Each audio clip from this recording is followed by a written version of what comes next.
she announced, spent your mom's cancer treatment fund. She was dying anyway. I said, actually, she's in remission. Then I had her arrested for elder abuse. She got 10 years. I'm writing this a week after my life was cleaved in two, the before and the after. The before was a life of anxious hope of watching the woman I loved, my mother, fight a battle against stage 4 ovarian cancer. The after is a cold, quiet landscape of betrayal and methodical justice. For 2 years, our world has revolved around oncology appointments, chemotherapy cycles, and the terrifying quarterly PET scans. My father passed away 5 years ago, leaving behind a modest life insurance policy. I took that money, added a significant portion of my own savings, and created what we called the Lifeline Fund. It was a joint savings account holding just over $150,000. It was untouchable, sacred money earmarked for anything insurance wouldn't cover. Experimental treatments, specialized home care, alternative therapies, anything that might give my mom Eleanor another month, another year. My girlfriend of 4 years, Megan, was my rock through it all. She lived with me, helped manage the bills, and held my hand in sterile waiting rooms. I trusted her completely, so completely, in fact, that I gave her a debit card for the Lifeline account. The idea was that if an emergency came up with my mom's care while I was swamped at my engineering firm, she could handle it. It was a symbol of our partnership. Last Tuesday was the best day of my life. We were at the oncologist's office for mom's latest scan results. The doctor, a man known for his cautious realism, walked in with a smile I hadn't seen in years. "Eleanor," he said, his voice warm. "I don't know how to explain it. The tumors are gone, the markers are non-existent, you're in complete remission." We both just broke down, sobbing with a relief so profound it was physically painful. 2 years of holding our breath and we could finally exhale. Remission wasn't a cure, but it was a future. The Lifeline Fund was now more important than ever, a security blanket for the next 5 years of monitoring, maintenance drugs, and the ever-present fear of recurrence. I drove home on a cloud of pure joy, stopping to pick up champagne and my mom's favorite pastries. I walked into the apartment I shared with Megan, ready to share the miracle with her. "Meg," I shouted, bursting through the door. "You're not going to believe this.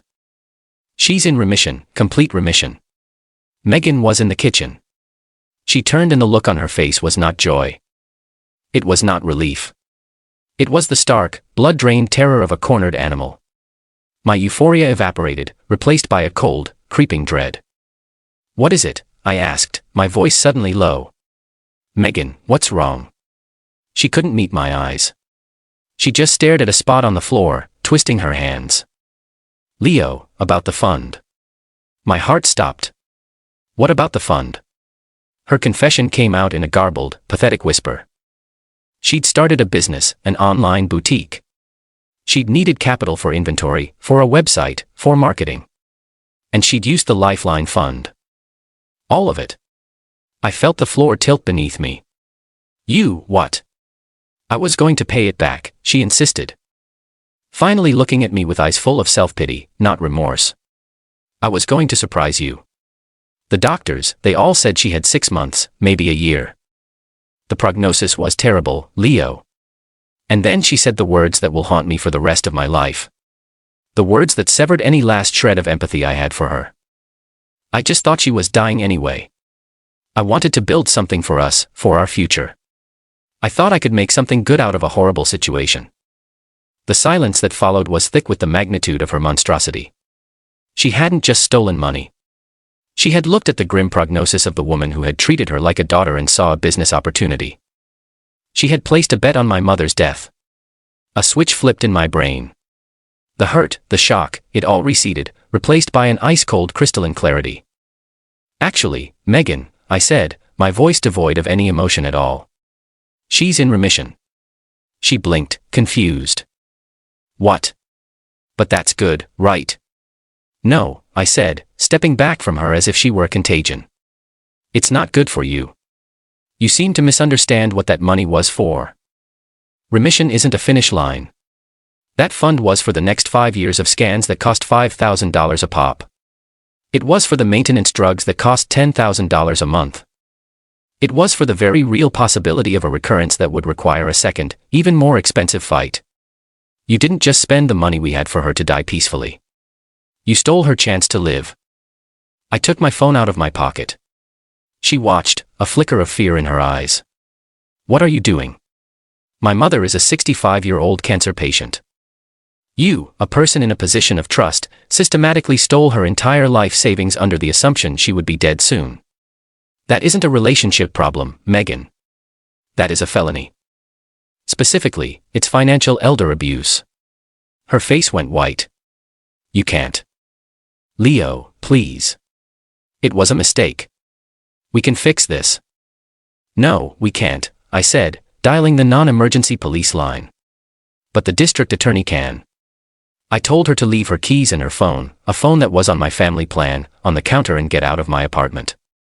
She started to argue, then saw the look in my eyes and simply crumpled. She grabbed her purse and fled.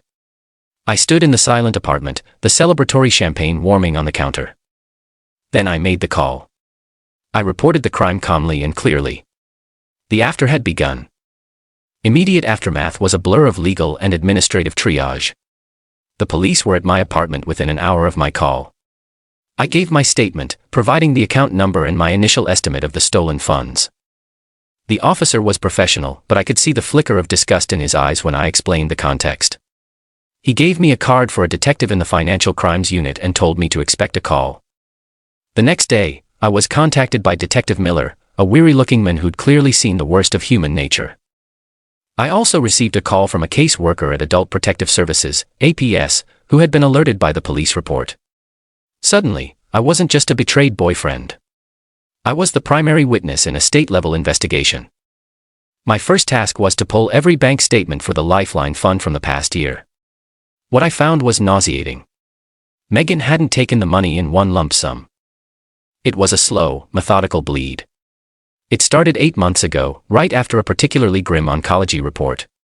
A $10,000 withdrawal here for inventory. A $5,000 transfer there for web design. Another $15,000 for a marketing consultant. She had drained over $150,000, all while smiling in my face, holding my hand, and asking how my mom was feeling. I found the business she'd created, Nova Bloom Boutique. It was a generic, soulless online store selling overpriced fast fashion jewelry. I found the invoices and receipts in her email, which I still had access to via our shared cloud account. I printed everything, organized it into a binder, and handed it over to Detective Miller. He called it a prosecutor's dream. Telling my mother was the hardest thing I've ever had to do. I sat with her in her small, sunny living room and laid it all out. I expected tears or anger. Instead, her face was a mask of profound sorrow. "Oh, Leo," she whispered, taking my hand. "That poor broken girl. I'm not sad about the money. We'll figure that out. I'm sad for you. And I'm sad for her, that her heart is so empty." Her grace was humbling. It erased any doubt I had about my course of action. I wasn't just doing this for the money. I was doing it to honor my mother's strength and to ensure the person who preyed on her vulnerability faced real, unavoidable consequences. Megan was arrested a week after my initial call. Detective Miller informed me they had picked her up at her sister's house. He said she was completely shocked, as if she genuinely believed there would be no repercussions. Then came the calls from her family. Her mother called me, screaming. She made a mistake. She's a good girl who got in over her head. You're destroying her life over money. Her mother has cancer. For God's sake, you should know better. Your daughter gambled with my mother's life, I replied calmly. The fact that you see that as a simple mistake tells me everything I need to know. Don't contact me again. The system was moving, slow but powerful. I had done my part. Now, I had to trust it to do its job. Update 2: the wheels of justice grind slowly, but they grind fine.